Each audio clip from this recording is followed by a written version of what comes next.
Hello everyone, welcome to skill Vidya study. तो आज topic है हिंदी से समास। समास ट्रिक से देखेंगे और समास की परिभाषा हो गई, समास के उदाहरण सहित सब कुछ देखेंगे। A to Z यहाँ पर देखने वाले हैं, जिससे समास है आपको एक ही वीडियो में सारा कंप्लीट हो जाए, दोबारा आपको समास का वीडियो ना देखना पड़े। तो चैनल सब्सक्राइब नहीं किया तो चैनल को भी यहाँ पर सब्सक्राइब करके बेल आइकन को प्रेस करना ना भूलें। तो चलिए कर लेते हैं समास क्या है। देखिए, समास का शाब्दिक अर्थ होता है संक्षिप्त। पहले तो क्वेश्चन यहाँ से बन गया कि समास का शाब्दिक अर्थ क्या होता है, तो संक्षिप्त होता है। ठीक, दो या दो से अधिक शब्दों से मिलकर बने शब्द को समास कहते हैं। दूसरा क्वेश्चन आपका ये बन गया कि अगर पूछा जाए कि दो या दो से अधिक शब्दों से मिलकर बने शब्दों को क्या कहते हैं, तो याद रखिएगा समास कहते हैं। और समास का शाब्दिक अर्थ होता है संक्षिप्त। तो ये भी क्वेश्चंस आपके एग्जाम में पूछा जाता है कि समास का शाब्दिक अर्थ क्या है। देखिए, वहीं पर समास दो शब्दों का योग है। याद रखिएगा, समास दो शब्दों का योग होता है, जबकि संधि में दो वर्णों का योग होता है। अगर पूछा जाए कि संधि क्या होती है, तो दो वर्णों का योग, ठीक, याद रखिएगा। और समास अगर पूछा जाए तो दो शब्दों का योग होता है, ये भी याद रखिएगा, इंपॉर्टेंट है। संधि वर्णों का योग और समास जो है वो शब्दों का योग है, याद रखिएगा। देखिए, समास के जो कुल भेद हैं वो 6 होते हैं, ठीक, याद रखिएगा। समास के कुल भेद हैं वो 6 होते हैं। देखिए, कौन कौन से भेद होते हैं, सबसे पहले ये जान लीजिए। देखिए, अव्यय हो गया, तत्पुरुष हो गया, दिगु हो गया, बहुब्रीहि हो गया और द्वंद्व हो गया। ठीक, 6 भेद होते, अव्यय हो गया, तत्पुरुष, तो इनको समझेंगे। यहाँ से आपके एग्जाम में क्वेश्चंस आते हैं। तो सबसे पहले है अव्यय समास। देखिए, अव्यय समास के बारे में देखिए, इस समास में पहला पद कैसा होता है, प्रधान होता है, ठीक, और सामासिक पद अव्यय होता है। और समासिक पद कैसा होता है, अव्यय होता है। और नोट कर लेना, इसमें क्या होता है, उपसर्ग जिसमें लगा होता है वो भी अव्यय भाव में आता है। ठीक, कैसे, आजीवन, आ क्या है, यहाँ पर उपसर्ग है, जीवन भर, याद रखिएगा। आ जो है, अगर इसको तोड़ेंगे, आ प्लस जीवन, ठीक, तो ये क्या हो गया, ये आ क्या हो गया, हमारा उपसर्ग हो गया, याद रखिएगा। हमेशा जब भी आपका अव्यय भाव समास हो तो हमेशा आप अव्यय भाव समास को तोड़ लीजिए। देखिए, यथाशक्ति, यथा विधि, ठीक, यथाशक्ति, यथा विधि, यथा यहाँ क्या हो गया, अव्यय। प्रतिदिन, प्रति क्या हो गया, अव्यय, ठीक, तो ये क्या हो गया, उपसर्ग। प्रतिदिन मतलब हर एक दिन, याद रखिएगा। जैसे आजीवन, यथा विधि, प्रतिदिन, ये सब क्या हो गया, अव्यय भाव। इसका पहला पद जो होता है वो प्रधान होता है और समासिक पद जो होता है वो अव्यय होता है। हमेशा आप तोड़ के देखिए अव्यय भाव समास को, तो आप निकल आएगा, क्योंकि इसमें क्या होता है, उपसर्ग पहले लगा होता है। ठीक, अगर उपसर्ग आपको दिख रहा है तो वो अव्यय भाव समास के अंतर्गत आएगा, याद रखिएगा। देखिए, दूसरा क्या है कि योजक चिन्ह। देखिए, एक समास और होता है जिसमें योजक चिन्ह होता है। आपको जब रात रात दिख जाए, कल कल दिख जाए, दिन दिन दिख जाए, सेम दिख जाए, तो वो अव्यय भाव समास के अंतर्गत जाएगा, अगर बीच में योजक चिन्ह लगा हुआ है। अगर इसमें अपोजिट हो जाता है तो ये अव्यय भाव के समास के अंतर्गत नहीं आता, ये याद रखना। आगे समास में वो कौन सा समास होता है, पर योजक चिन्ह आता है और शब्द जो होते हैं वो अपोजिट होते हैं, वो कौन सा समास होता है। तो याद रखना कि अगर सेम दिख जाए, रात रात योजक चिन्ह लगाए, कल कल, सुबह सुबह, शाम शाम, या माता माता, अगर माता पिता दिख जाए तो वो अव्यय भाव समास में नहीं जाएगा, याद रखिएगा, इंपॉर्टेंट है। तो अगर आपको योजक चिन्ह दिख रहा है और रात रात, कल कल सेम चिन्ह दिख रहा है तो अव्यय भाव समास के अंतर्गत आ जाएगा। दूसरा पॉइंट, अव्यय भाव समास में उपसर्ग लगा होता है। ठीक, हमेशा आप अव्यय भाव समास को, एग्जाम्पल को जो दिए हुए हैं उसको तोड़ के देखिए तो आपका अव्यय भाव समास निकल आएगा। चलिए, दूसरा क्या है, कर्मधारय समास। देखिए, कर्मधारय समास क्या है, कर्मधारय समास जिसमें पहला पद विशेषण और दूसरा पद विशेष होता है। मतलब पहला पद जो होगा वो विशेषण होगा और दूसरा क्या होगा, विशेष होगा। उपमेय या अपमान से मिलकर भी कर्मधारय समास बनता है। उपमेय और अपमान से भी मिलकर कर्मधारय समास बनता है। देखिए, अगर आप कर्मधारय समास देख रहे हैं तो पहला पद विशेषण होगा और दूसरा पद है उसकी विशेषता बताता होगा, तो वो कौन सी होगी? कर्मधारय समास। विशेषता बताएगा दूसरा पद, वो हो जाएगा कर्मधारय समास। देखिए, जैसे नील कमल, ठीक, नीला है जो कमल, नील क्या है? नीला क्या है? विशेषण। कमल क्या है? इसकी विशेषता बता रहा है, विशेष से है, ठीक। तो क्या हो गया? नीला कमल। देखिए, चरण कमल, कमल के समान चरण, चरण की जो तुलना है वो कमल से की गई, हो जाएगा यहाँ पे कर्मधारय समास, ठीक। विशेषता बताई गई है। महात्मा गांधी, महान आत्मा, तोड़ लीजिए, महान आत्मा, पीतम्बर, ठीक। उसके बाद चंद्रमुखी, कैसा मुख है? चंद्र के समान मुख है। तो ये किसके अंतर्गत आएगा? कर्मधारय समास के अंतर्गत आएगा, जिसमें क्या हो कि विशेषण और दूसरा पद विशेष हो, वो कर्मधारय समास के अंतर्गत आता है। चलिए, अगला है द्विगु समास, और लास्ट में कुछ प्रश्नों को भी देखेंगे। द्विगु समास क्या होता है? द्विगु समास जिस समास में प्रथम पद संख्यावाची, ठीक होगा, और समूह का बोध होगा, मतलब समूह का बोध होगा, और उदाहरण अष्टाध्यायी 8 अध्याय, ठीक। जैसे याद रखिएगा कि पहला जब पद होगा वो संख्या होगा, ठीक, और उसमें समूह का बोध हो रहा होगा। जैसे चौराहा, 4 राहों का समूह, चौराहा 4 है, संख्या है, और राह मतलब समूह की बात कर रहा है, 4 समूहों की बात कर रहा है। पंचवटी 5 बटों का समूह, ठीक, 5 बट्टी मतलब 5 बटों का समूह, समूह की बात कर रहा है। पहला पद संख्यावाची, दूसरा पद में समूह का बोध होगा। कौन से समास के अंतर्गत आएगा? द्विगु समास। द्विगु मतलब संख्या, हमेशा याद रखिए, संख्यावाची। सप्ताह मतलब 7 दिनों का समूह, ठीक। उसके बाद त्रिलोक, 3 लोगों का समूह। नवरत्न, 9 रत्नों का समूह हो गया। त्रिभुवन, 3 भवनों का समूह, ठीक। जिसमें आपको संख्या भी दिखे, समूह भी दिखे, तो वो चला जाएगा आपका यहाँ पर द्विगु समास के अंतर्गत, ठीक है। चलिए, अगला है द्वंद्व समास। देखिए, द्वंद्व समास क्या है? द्वंद्व और अव्यय, इसको समझ लीजिए। अव्यय मैंने अभी जो बताया था कि अव्यय में क्या होता कि आपका योजक चिन्ह लगा होता पर सेम होता है, पर द्वंद्व समास में क्या होता है? देखिए, जोड़ो अपने, इसमें दोनों पद प्रधान होते हैं, ठीक। दोनों के बीच योजक चिन्ह छिपा होता है। दोनों के बीच क्या छिपा होता है? योजक चिन्ह छिपा होता है, और इसमें दोनों पद जो होते हैं वो प्रधान होते हैं, याद रखिए। जैसे अपना पराया, अपोजिट वर्ड आ रहा है ना, अपना पराया, देश विदेश, लाभ हानि, अन्न जल, अगर यही सब आ जाता, देश देश, लाभ लाभ, हानि हानि, तो वो चला जाता है अव्यय में। पर यहाँ पे देखिए, योजक चिन्ह ये देख लिया तो आप द्वंद्व मार देंगे, क्योंकि आपको ये भी देखना है कि अपोजिट है कि नहीं। अगर अपोजिट है तो द्वंद्व है, अगर नहीं है तो वो आपका चला जाएगा अव्यय भाव के समास के अंतर्गत, ठीक है। आपको देखना है अपना पराया, देश विदेश, ऐसे अगर आपको मिलते हैं तो वो द्वंद्व समास के अंतर्गत आते हैं। देखिए, अन्न जल हो गया, ऊंचा नीचा हो गया, तो ये सब किसके अंतर्गत आ जाएंगे? द्वंद्व समास के अंतर्गत आ जाएंगे। याद रखिएगा, अगर आपको विलोम मिलता है द्वंद्व समास, अगर आपको सेम मिलता है तो अव्यय भाव समास के अंतर्गत आएगा। बहुब्रीहि समास, देखिए, बहुब्रीहि समास क्या है? इनमें से दोनों पद प्रधान ना होकर अन्य पद प्रधान होता है।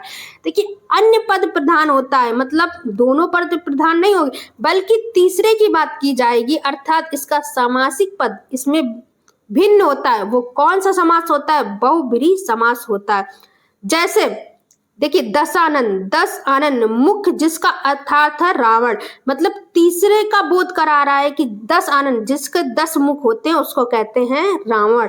पीतांबर, पीला अंबर है जिसका, तो किसका है? कृष्ण और विष्णु का। तीसरे का बोध हो रहा है ना, तो वो कौन सा चला जाएगा? बहुब्रीहि समास के अंतर्गत, जिसमें दोनों पद जो होते हैं वो यहाँ पर प्रधान होते हैं, ठीक, और किसका? भिन्न पद का बोध कराते हैं, वो कौन से? बहुब्रीहि समास के अंतर्गत आते हैं।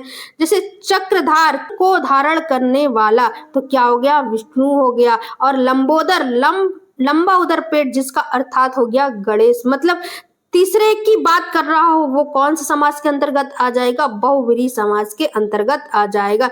चलिए तत्पुरुष समास अगला है, तत्पुरुष समास। देखिए तत्पुरुष समास, इसमें पहला पद गौड़ होता है और अंतिम पद की प्रधानता होती है। मतलब पहला पद गौड़ होता है और अंतिम पद की प्रधानता होती। इनमें प्रथम पद विशेषण और दूसरा पद विशेष होता है। चिन्ह के अनुसार इनके 6 भेद होते, तो 6 भेद को भी यहाँ पर देखेंगे। तत्पुरुष समास के 6 भेद होते हैं, तो 6 भेद को यहाँ पर देखेंगे। तो देखिए पहला क्या है, कर्म तत्पुरुष। तो इसमें क्या होता है, को कारक का लोप होता है। कर्म तत्पुरुष में कोच कारक का लोप होता है। जैसे माखन, चोर, माखन को चुराने वाला। ठीक, चिड़ियों को मारने वाला, तो को का लोप हो रहा है, तो कर्म तत्पुरुष के अंतर्गत आएगा।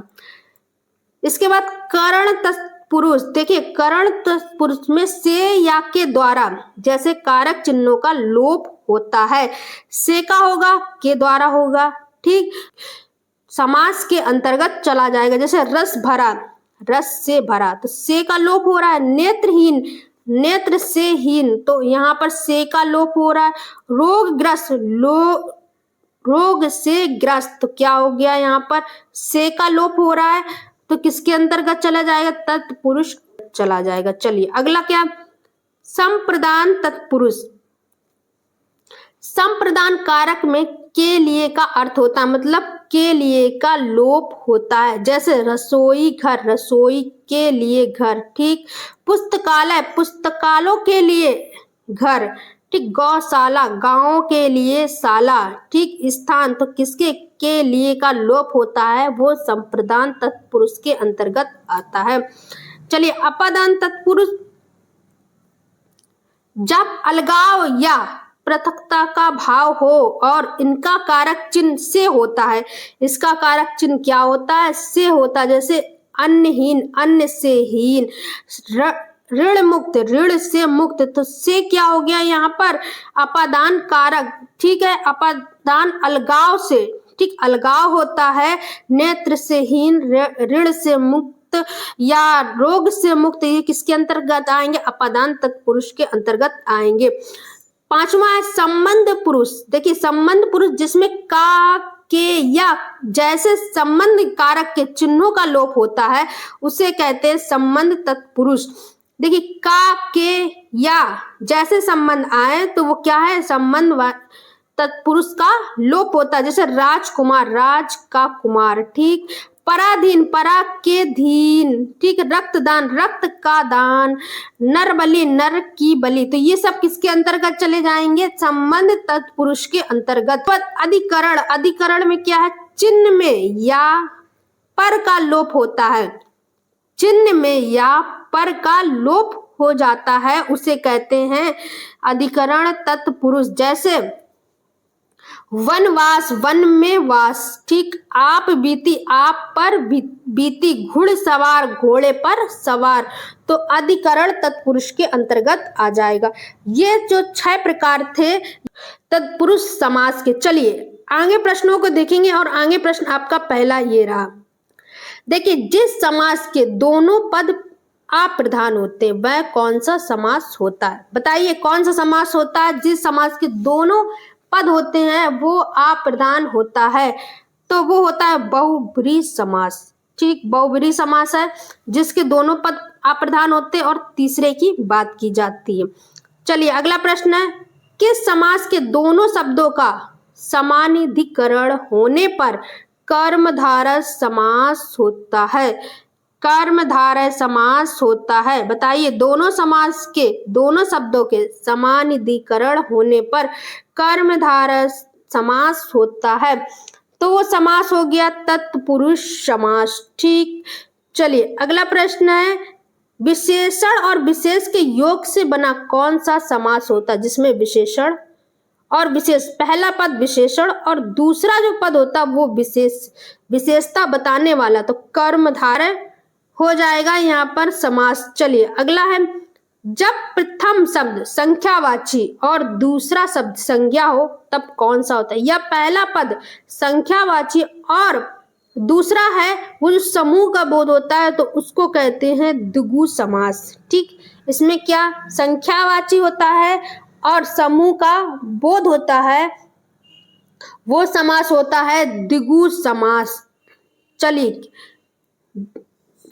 किससे सही समासिक पद है? किसमें सही समासिक पद है? तो पुष्पदंडी, दिवरात्रि, त्रिलोकी, मंत्री परिषद, तो इसमें कौन सा है? किसमें सही समासिक पद है? इसमें जो सही समासिक पद होगा वो कौन सा होगा? देखिए, उसके बाद दिवरात्रि हो गया, उसके बाद हो गया यहाँ पर दिवरात्रि के बाद में त्रिलोकी, मंत्री परिषद, तो इसका जो राइट ऑप्शन हो जाएगा वो हो जाएगा दिवरात्रि। इसमें सही पद का प्रयोग किया गया है। चलिए, अगला है निम्नलिखित शब्दों में से कौन से द्वंद्व समास किस समास में है? द्वंद्व समास, ठीक, योजक चिन्ह लगा होना चाहिए। किस समास में? देखिए, पाप पुण्य, धड़ाधड़, देखिए काल प्रवृत्त, मंत्री परिषद, पाप पुण्य अपोजिट है तो कौन सा समास हो गया? द्वंद्व समास। ठीक, राइट ऑप्शन हो जाएगा ए नंबर। अब अव्यय भाव समास का एक उदाहरण है लेन देन, सज्जन, चिड़ी मार या परोक्ष, तो बताइए कौन सा है अव्यय भाव समास का एक उदाहरण? लेन देन, लेन और देन, ठीक, योजक चिन्ह लगा हुआ है पर इसमें अव्यय नहीं होगा। अगर लेन लेन हो जाता, देने देने हो जाता तब होता, या तो अपोजिट पूछा गया तो नहीं होगा। सज्जन, चिड़ी मार, चिड़ी को मारने वाला, ये भी नहीं होगा। परोक्ष, देखिए परोक्ष को अगर हम तोड़ेंगे तो पर प्लस ओछ हो जाएगा। ठीक, तो यहाँ पर क्या मिलेगा आपको? उपसर्ग मिलेगा, तो कौन सा आंसर हो जाएगा? D number. ठीक, परोक्ष जो हो जाएगा उसका राइट ऑप्शन हो जाएगा। कौन सा शब्द बहुविकल्पी समास का सही उदाहरण है?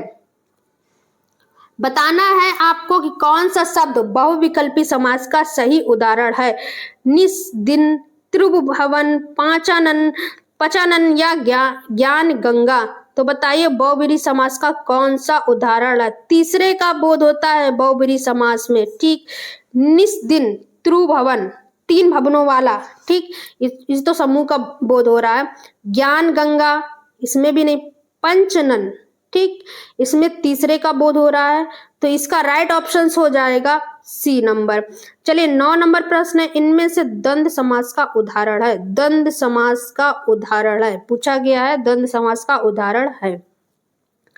पीतांबर, पीला अंबर हो उसका, नेत्रहीन, नेत्र से हीन, चौराहा, चार चौराहों का समूह, रुपया पैसा, योजक चिन्ह लगा है, रुपया पैसा अपोजिट है रुपया का पैसा, तो कौन सा समास? द्वंद्व समास हो जाएगा। चलिए, 10 नंबर है, देशभक्ति किस तत्पुरुष समास का उदाहरण है? देश के लिए भक्ति, ठीक, कर्म हो गया, करण हो गया, संप्रदान हो गया, संबंध हो गया।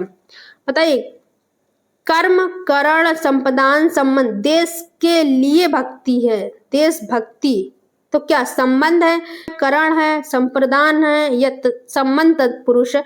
तो संबंध, देश के लिए, संबंध में क्या होता है?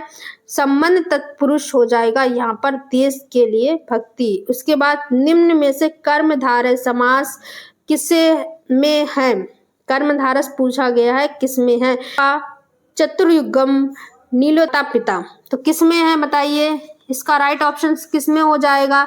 निम्नलिखित कर्मधारस समास है।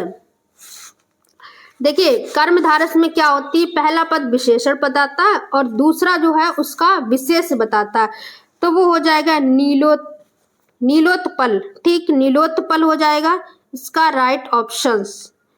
चलिए, अगला है चौराहा कौन सा समास है? चार चौराहा मतलब समूह, चार चौराहों का समूह, तो कौन सा समास हो गया? द्विगु समास। ठीक, द्विगु समास हो गया चौराहे में। उसके बाद है अगला प्रश्न 13 नंबर, बहुब्रीहि समास का उदाहरण है। बहुब्रीहि समास होता है जिसमें अलग पद का बात की जाए या तीसरा पद की बात की जाए। पंचवटी, करोड़पति, चतुर्भुज, चरण कमल, ठीक, उसके कमल जैसे चतुर्भुज जिसकी 4 भुजाएं हों। तो ये बात कर रहा है अलग, तो ये कौन सा समास हो गया? चतुर्भुज हो गया बहुव्रीहि समास के अंतर्गत, क्योंकि चार भुजाओं की बात की जा रही है, अन्य की बात की जा रही है, तो राइट ऑप्शन हो जाएगा सी नंबर। अजात शत्रु, ठीक, कौन सा समास है अजात शत्रु में? तो बताइए तत्पुरुष, द्वंद, कर्मधारस या बहुब्रीहि। अजात शत्रु, ठीक, तीसरे की बात कर रहा है, तो ये हो जाएगा बहुब्रीहि समास के अंतर्गत। अगला प्रश्न है गंगा जल शब्द में समास का भेद बताइए। तत्पुरुष हो गया, द्वंद हो गया, अव्यय हो गया या कर्मधारस। गंगा का जल या गंगे के जल, क्या बोलेंगे? गंगा का जल बोलेंगे कि गंगा के जल बोलेंगे? गंगा का जल बोलेंगे, ठीक। ये किसके अंतर्गत आएगा? तत्पुरुष के अंतर्गत। और समास के किस जो भेद के अंदर आएगा वो कमेंट करके आप बताइए किसके अंदर आएगा गंगा जल, ठीक। त्रिवेणी शब्द में कौन सा समास है? त्रिवेणी, ठीक है। त्रि मतलब तो संख्या आ रहा, और वेणी का मतलब क्या होता है? समूह की बात की जा रही है, तीन वेणियों का समूह, ठीक है। किसके अंतर्गत आएगा त्रिवेणी? बताइए त्रिवेणी किसके अंतर्गत आएगा? दिगु हो गया, कर्मधारस, बहुव्रीहि या द्वंद। तो आ जाएगा ये दिगु समास के अंतर, संख्या का बोध हो रहा है, दिगु समास के अंतर्गत आ जाएगा। अगला प्रश्न है पंकज। पंकज में कौन सा समास है? पंकज में कौन सा समास है? पंकज में कौन सा समास है? चलिए बताइए। द्वंद हो गया, दिगु, कर्मधारस या बहुब्रीहि, ठीक। ये समास आपका कौन सा होगा? हो जाएगा यहाँ पर आपका बहुब्रीहि समास, ठीक है, बहुब्रीहि समास हो जाएगा। चलिए अगला प्रश्न है, अगला प्रश्न है 18 नंबर। लिखने और पढ़ने में कौन सा समास है? लिखने और पढ़ने अपोजिट है ना, लिखने और पढ़ने में कौन सा समास हो जाएगा? द्वंद्व समास, ठीक है। अगर सेम सेम होता, लिखना लिखना, पढ़ना पढ़ना, तो अव्यय भाव में चला जाता, योजक चिन्ह लगा हुआ होता। तो ये था आज के लास्ट प्रश्न। तो आप वीडियो को लाइक जरूर करें, कमेंट जरूर करें, शेयर जरूर करें और सब्सक्राइब जरूर करें, ठीक है। और चैनल सब्सक्राइब नहीं किया तो चैनल भी सब्सक्राइब कर लें और बेल आइकन को प्रेस करना ना भूलें। Thank you for watching the video. मिलते हैं नेक्स्ट वीडियो में।